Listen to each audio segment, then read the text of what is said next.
नमस्कार दोस्तों, अकेला इंस्पायर्ड यूट्यूब चैनल में आपका दिल से स्वागत है। इस कहानी को जरा गौर से सुनिएगा क्योंकि यह कहानी आपकी जिंदगी बदल देगी। दोस्तों, आज के समय में 20 से 25 साल के नौजवानों को इतनी चिंता हो रही है कि चिंता की वजह से उनका किसी भी काम में मन नहीं लग रहा। वह हमेशा परेशान ही रहते हैं। ना तो वह अंदर से खुश होते हैं और ना ही उनके अंदर कार्य करने की शक्ति है। फिर भला उन्हें कामयाबी कैसे मिलेगी? वह अपनी मंजिल तक कैसे पहुंचेंगे? एक समय की बात है, गौतम बुद्ध से उनके एक शिष्य ने एक बार पूछा कि महात्मा, क्या ऐसा संभव है जो मैं मेरे मन में सोचूं वह सारी चीजें अपने आप मुझे मिलना शुरू हो जाएं? बुद्ध बोले, ऐसा संभव तो है, लेकिन क्या इसके लिए तुम ये दो चीजें कर पाओगे? शिष्य बुद्ध से बोला, क्या सच में ऐसा संभव होता है? अगर हां तो महात्मा, मुझ पर कृपा कर, मुझे बताइए ऐसा होना कैसे संभव है। मैं इसके लिए कुछ भी करूंगा। बुद्ध शिष्य से बोले, तो सुनो, तुम अपने मन में जो चाहो वह तुम्हें मिलने लग जाए। इसका पहला उपाय यह है कि तुम्हें अपने मन को अपने नियंत्रण में लाना सीखना होगा। जब तुम्हारा मन पूरी तरह से तुम्हारे काबू में आएगा, तब उस दिन तुम्हें अपनी मनचाही चीजें मिलना शुरू होंगी। शिष्य बुद्ध से बोला, लेकिन गुरुजी, मन को वश में कैसे लाया जाता है और इस समस्या का दूसरा उपाय क्या है? बुद्ध शिष्य से कहते हैं, मन को वश में लाने का सबसे पहला और महत्वपूर्ण उपाय अपनी इंद्रियों को संयमित करना होता है। तुम्हारे 5 इंद्रियां जब तुम्हारे वश में होंगी, तभी तुम अपने मन को वश में करने में कामयाब हो पाओगे। शिष्य कहता है, हे गुरुदेव, आप कहते हो कि इंद्रियों को काबू में करने से हमारा मन हमारे काबू में आएगा और फिर जो मैं मेरे मन में सोचूं वह चीज मुझे मिलने लगेगी। लेकिन गुरुदेव, इंद्रियां तो मेरे काबू में है। मैं जैसे चाहूं वैसे अपने हाथों को, आंखों को या फिर पैरों को हिला सकता हूं। फिर मुझे जो चाहे वो चीजें क्यों नहीं मिल पाती? बुद्ध शिष्यों से कहते हैं, बालक, तुम अपने 5 इंद्रियों की क्रिया के बारे में अपने मन में विचार कर रहे हो, लेकिन अपने 5 इंद्रियों को अपने काबू में रखने का असली अर्थ यह है कि तुम्हें किसी भी भौतिक चीज का मोह ना रहना। जब मनुष्य के मन के अंदर अलग अलग प्रकार के मोह उत्पादित होते हैं, तब उसका मन उन चीजों को देख दुखी होता है, जिस वजह से वह व्यर्थ की चिंता में फंसता चला जाता है। वहीं जिस इंसान का मन उसके काबू में होता है, ऐसा व्यक्ति किसी भी प्रकार के मन के छल्ला में ना फंसकर अपने लक्ष्य की ओर अग्रसर होता है और वही व्यक्ति जीवन में आगे जाकर अपने लक्ष्य को पूरा कर जीवन में सफल बन पाता है। शिष्य कहता है, हे महात्मा, मन को वश में करने का सही उपाय क्या है? किस प्रकार मैं अपने मन को अपने वश में ला सकूंगा? और गुरुदेव, दूसरा उपाय क्या है जिससे मैं अपनी मनचाही चीजों को पा सकता हूं? बुद्ध शिष्य से कहते हैं, तुम्हें अगर अपने मन को वश में करने का उपाय पता करना है तो तुम सामने दिख रहे पेड़ के नीचे 1 महीना हर दिन 2 घंटों के लिए मौन रहकर ध्यान करना सीखो। जैसे ही तुम्हारे इन 30 दिनों का सफर खत्म होगा, वैसे ही तुम्हें अपने मन को काबू में करने का उपाय मिल जाएगा। जिस दिन तुम्हें अपने मन को काबू में करने का उपाय पूरी तरह से हो गया, उसी दिन से तुम अपने मन में जिस भी चीज का विचार करोगे, वही चीज तुम्हें प्राप्त होना शुरू होगी। अगर तब तुम पैसे के बारे में या फिर संसार में मौजूदा किसी भी चीज के बारे में अपने मन में विचार करते हो, तो वह विचार तुम्हें अपनी मनचाही चीज को प्राप्त करने में तुम्हारी मदद करेगा। पर इसके लिए तुम्हें अपने मन को वश में कर पाना अत्यंत जरूरी है। जब तुम अपने मन को वश में कर लोगे, तभी मैं तुम्हें दूसरे उपाय के बारे में बताऊंगा। शिष्य बुद्ध को प्रणाम कर कहता है, यह तो काफी आसान कार्य है। 1 महीना ही क्या, मैं 1 साल तक 2 घंटे उस पेड़ के नीचे बैठ सकता हूं। आप मुझे आज्ञा दें, कल से ही मैं ध्यान में बैठने के लिए तैयार हूं। बुद्ध शिष्य से बोले, ठीक है, तुम पहले 30 दिन उस पेड़ के नीचे मौन रहकर ध्यान करके दिखा दो, फिर हम आगे बात करेंगे। उस शिष्य को लगता है, गुरुदेव ने तो मुझे बहुत ही आसान कार्य सौंपा है, इसे तुम्हें आसानता पूर्वक कर सकता हूं। इसमें कौन सी बड़ी बात है? 1 महीना पैर के नीचे ध्यान ही तो लगाना है, इससे मैं आसानी से कर सकता हूं। शिष्य दूसरे दिन गौतम बुद्ध को प्रणाम कर उस पैर के नीचे मौन रूप से बैठ गया। 3-4 दिन तक ऐसे ही चलता रहा। शिष्य हर दिन बुद्ध के पास जाता है, उनको प्रणाम करता और उस पैर के नीचे जाकर मौन रूप से ध्यान करना प्रारंभ करता।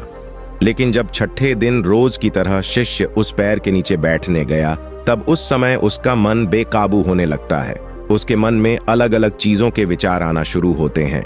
उसने अब तक जिस लोगों से बुरा बर्ताव किया, अपने साथ गुरुकुल में पढ़ रहे भाइयों को उसने हर बार कैसे मूर्ख बनाया और अपनी तारीफ करने के लिए गुरुजी को कब कब झूठ बोला, इन सारी बातों के विचार उसके मन में उत्पादित होने लगे, जिससे उसका पूरी तरह ध्यान में मन लगना बहुत ही मुश्किल होने लगा।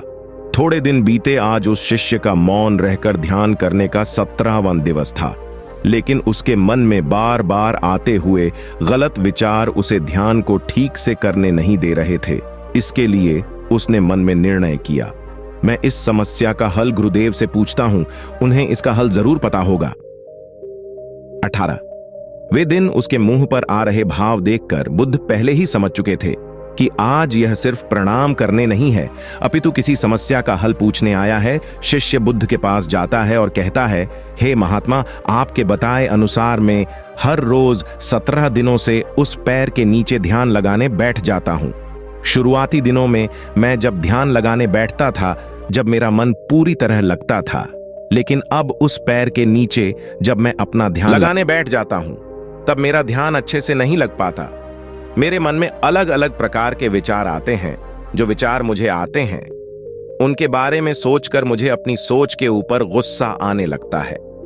मैंने अपने गुरु भाइयों के साथ कितना गलत किया, कितनी ही बार मैंने आपसे प्रशंसा के खातिर झूठ बोला।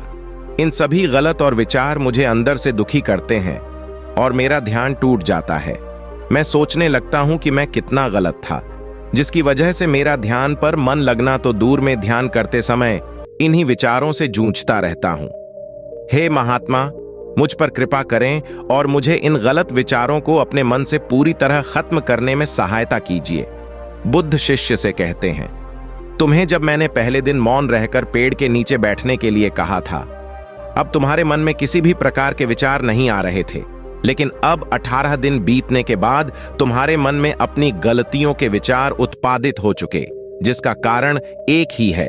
जब तुम अपने गुरु भाइयों के साथ मस्ती करते थे और सबको अपनी तारीफ करने के लिए झूठी कहानियां सुनाते थे, तब तुम शांत रह रहे अपने मन से बातें ना कर पाए। पूरे दिन गुरु भाइयों के सामने ने बरावा करने में समय व्यतीत करते थे, लेकिन जब तुम आने अपने अंदर अपने मन से बातें करना प्रारंभ किया, तो तुम्हें अपने आप ही अपनी गलतियों के बारे में विचार आने शुरू हुए, जिसका कारण एक ही है। व्यक्ति अपने आप से किसी भी सवाल को पूछता नहीं है। लोग शांत रहकर खुद से बात करना पसंद नहीं करते और दूसरों से अपनी समस्याओं का हल पूछकर उदास होते हैं। जब इंसान अपनी किसी भी प्रकार की समस्या का हल शांत रहकर अपने आप से पूछता है, तो उस वक्त उस व्यक्ति की बुद्धि खुद ब खुदा उस इंसान को बताना शुरू करती है। जब तुम अपने आप से बातें करना प्रारंभ करते हो, तब तुम्हें खुद की अच्छाइयां और बुराइयां दोनों दिखना शुरू होती हैं, जिसका फायदा तुम्हें भविष्य में होना शुरू होता है। यानी जब तुम्हें अपनी गलतियां दिखती हैं, तब तुम उन पर शांति से काम कर अपने आप ही आगे बढ़ना शुरू कर देते हो। क्यों? जिस वजह से तुम अपने मन में जिस भी चीज को सोचते हो, उस चीज को प्राप्त करने का रास्ता तुम्हारी बुद्धि तुम्हें दिखाना शुरू कर दी है। बौद्ध कहते हैं, इसलिए मैंने पहले ही दिन तुम्हें बताया था, जैसे जैसे तुम शांत रहकर अपने मन से विचार करना शुरू करोगे, वैसे वैसे तुम्हें अपनी मन चाहे चीजें मिलना प्रारंभ होंगी।